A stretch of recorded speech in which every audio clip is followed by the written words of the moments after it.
Welcome to Economic Vitality Unplugged, the official podcast of the Tallahassee-Leon County Office of Economic Vitality, where we dive deep into the people, the projects, and the partnerships that are shaping the future of our community. I'm your host, Keith Bowers, and today's episode is all about one of the most important and often most visible indicators of our region's economic health, commercial real estate. We're going to unpack what's happening across office, retail, and mixed-use development, and what it all means for business expansion, job creation, and investment in our region. To help us do that, I'm joined by someone who's been a cornerstone of this industry for decades, Ed Murray Jr., president of NAI TALCOR. Ed is widely respected for his data-driven perspective, his leadership in the development community, and the role he and his team play in tracking and interpreting real estate trends across the region. If you've attended the Greater Tallahassee Chamber of Commerce's annual community conference, you've likely seen Ed on stage presenting the state of our market. His insights are also shared in the spring during his team's community real estate update, which has become a trusted pulse check on where we've been and where we're going. Ed, it's an absolute pleasure to have you on the podcast. Thank you. It's good to be here. I'm excited to be on this.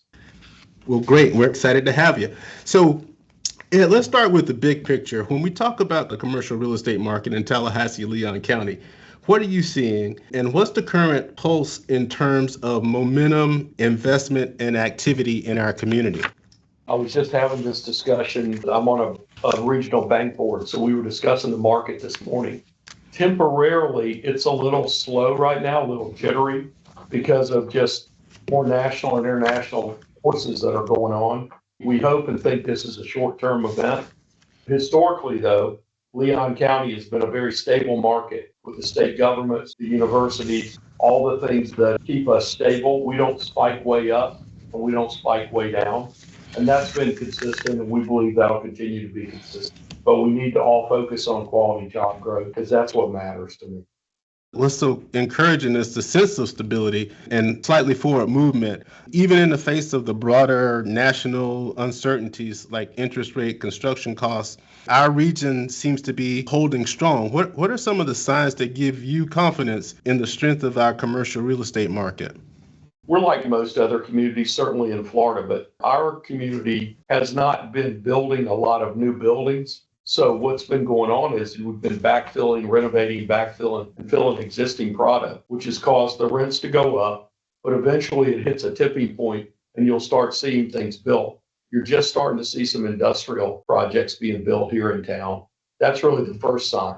There's been no new office built or really no retail built other than freestanding buildings over the last several years.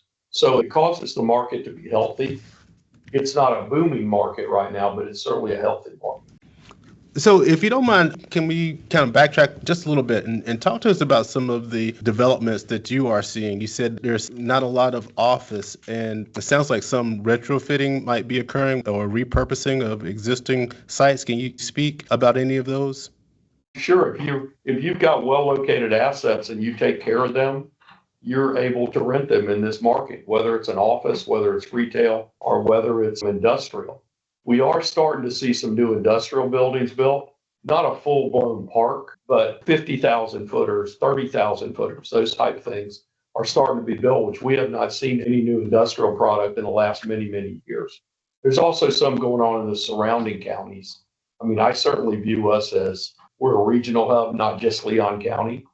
I like to say is you can't tell the difference where Fulton County, DeKalb County, Cobb County is in Atlanta. It's just greater Atlanta, right? One day, it'd be nice to have greater Tallahassee. And you don't really know where the Gadsden County, Wakulla, Jefferson, even the Thomas County line is. We're just greater Tallahassee. That should be our goal for all of us because that's how you really grow economically, you grow our base.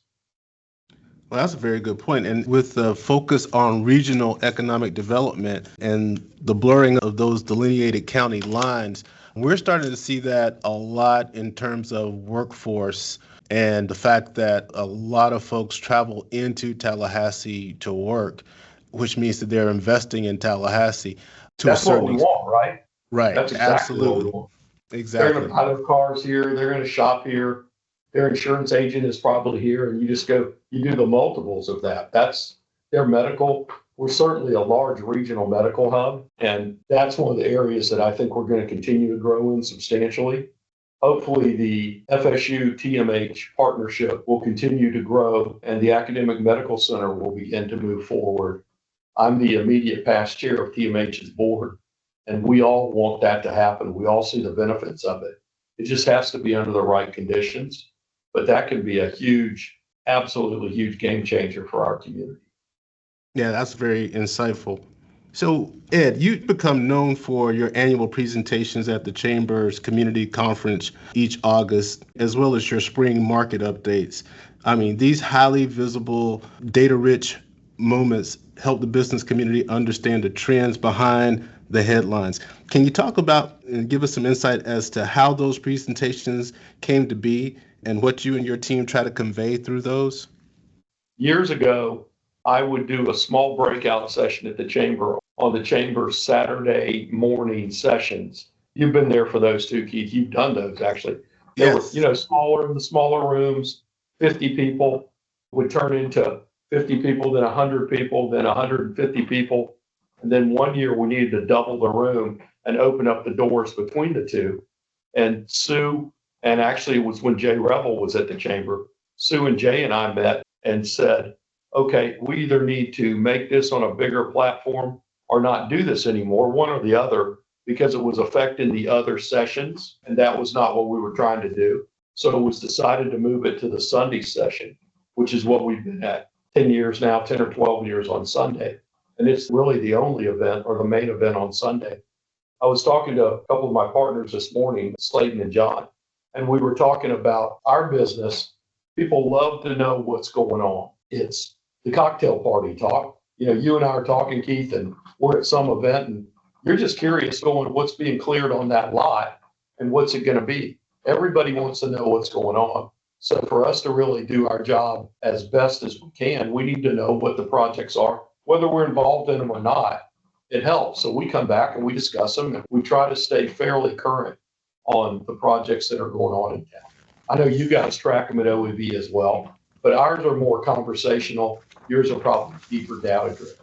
Yeah, we track those major ongoing developments, and the way we source our data is by permitting and the applications that are received, and we kind of work in conjunction with growth management and the planning department to figure out what's going on. And I view your presentations throughout the year, they involve some pretty engaging storytelling as well.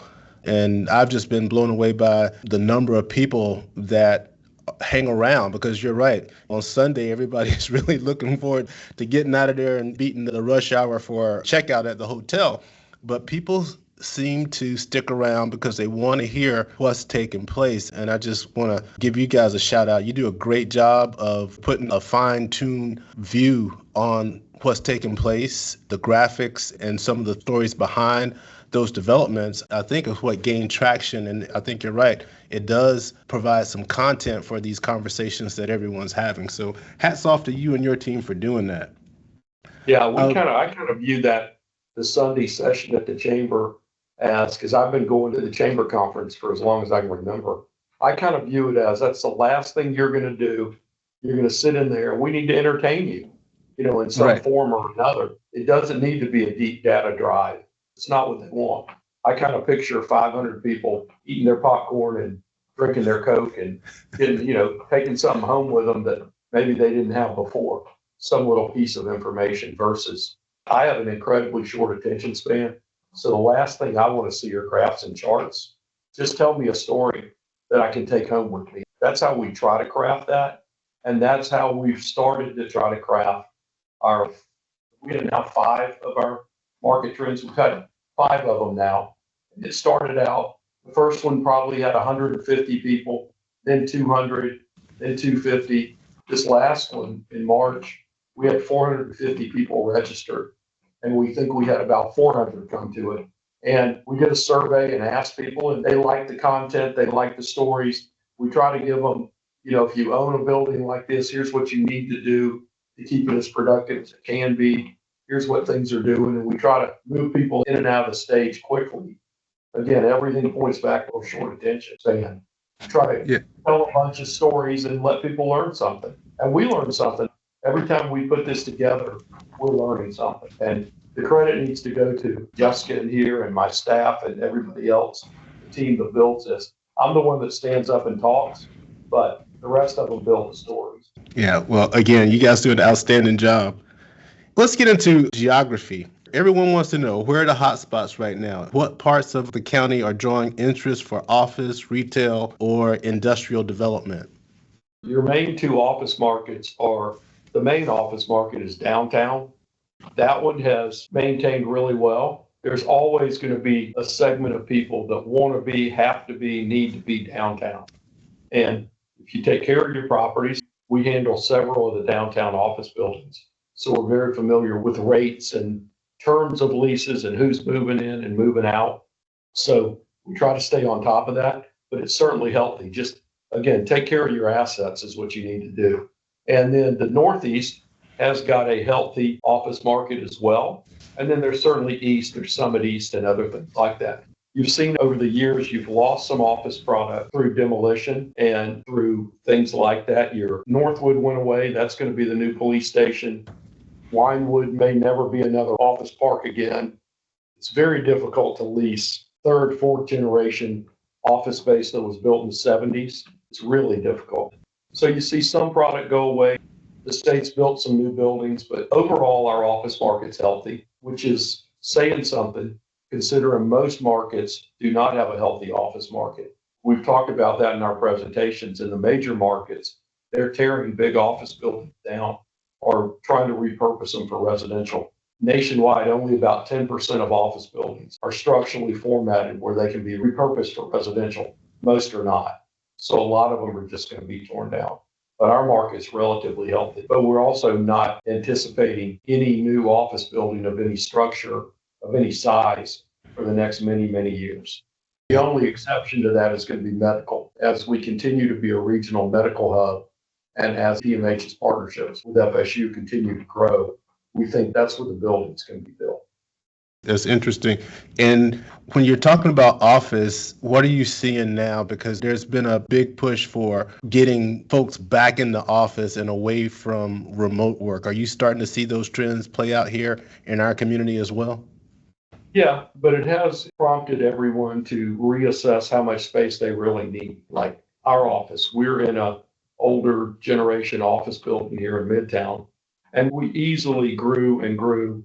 If we were to relocate, we would probably have 50 to 60% of the square footage we have now because the format's totally different. And that's what's happening all over the country.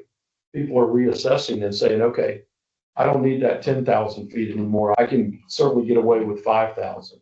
I don't mind what I'm paying. I'm not shopping my rate, but I'm shopping my size. And that's what we've seen happen since COVID. And everybody's going to continue to do that. That's a great point. You mentioned development in the hot areas downtown and the Northeast.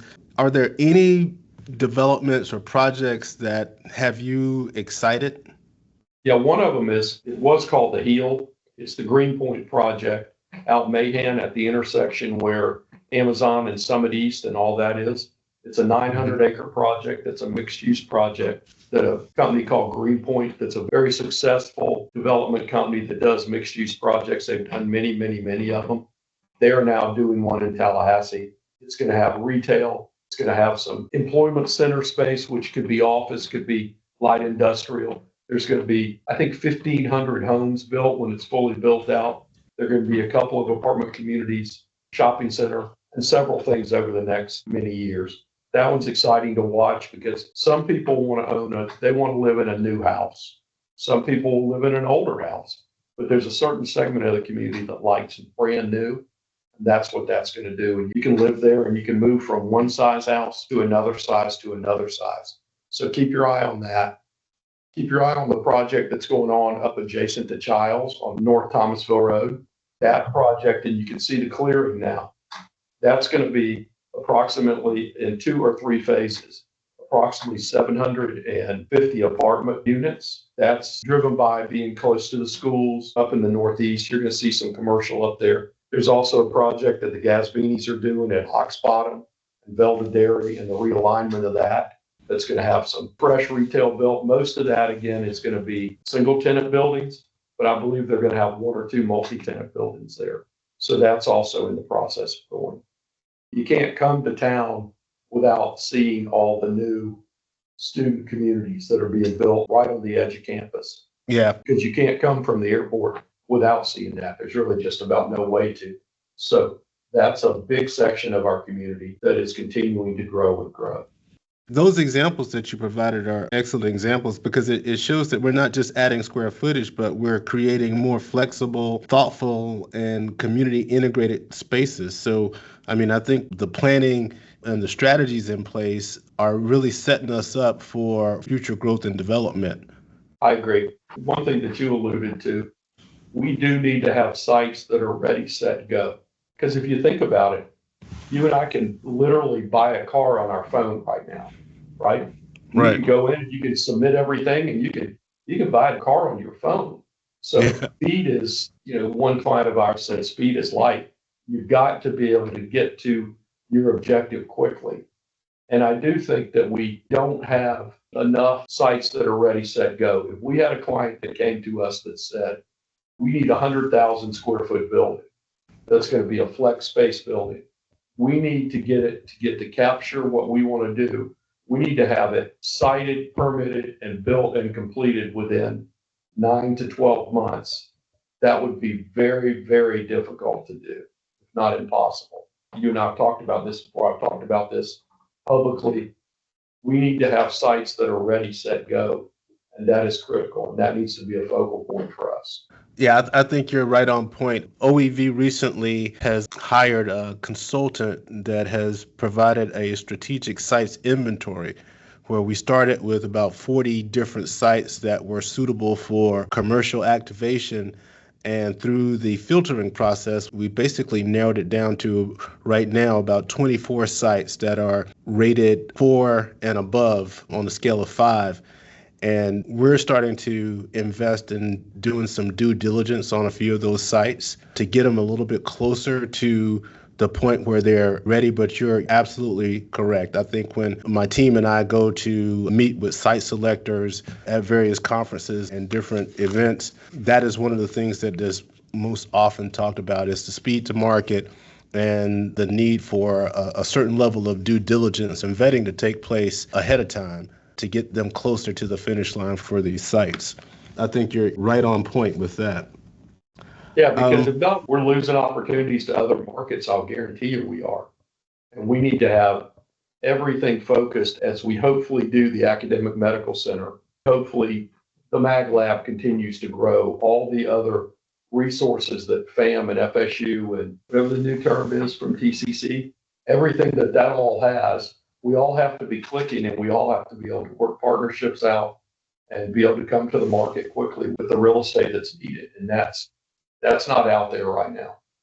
Let's pivot a little bit. You talked a bit about it a few minutes ago. And as my team and I go to more conferences that are focused on economic development and site selection, we're seeing more conversation around adaptive reuse and repositioning underutilized commercial properties into more dynamic or mixed use environments. What's your take on the potential for redevelopment here in Tallahassee? There's certainly some redevelopment opportunity, but unfortunately there's not as much as there is in other markets because a lot of the redevelopment stuff are older warehouses, right? They're in old warehouse districts. And since we're not an industrial market, historically we're not an industrial market. We're not a manufacturing market historically. We have good manufacturers here, but it's not like other markets where you just see millions and millions and millions of square feet. Even in the Gain Street area where there was some, it quickly, the highest and best use proved that older warehouses were not what needed to stay and other things needed to be built.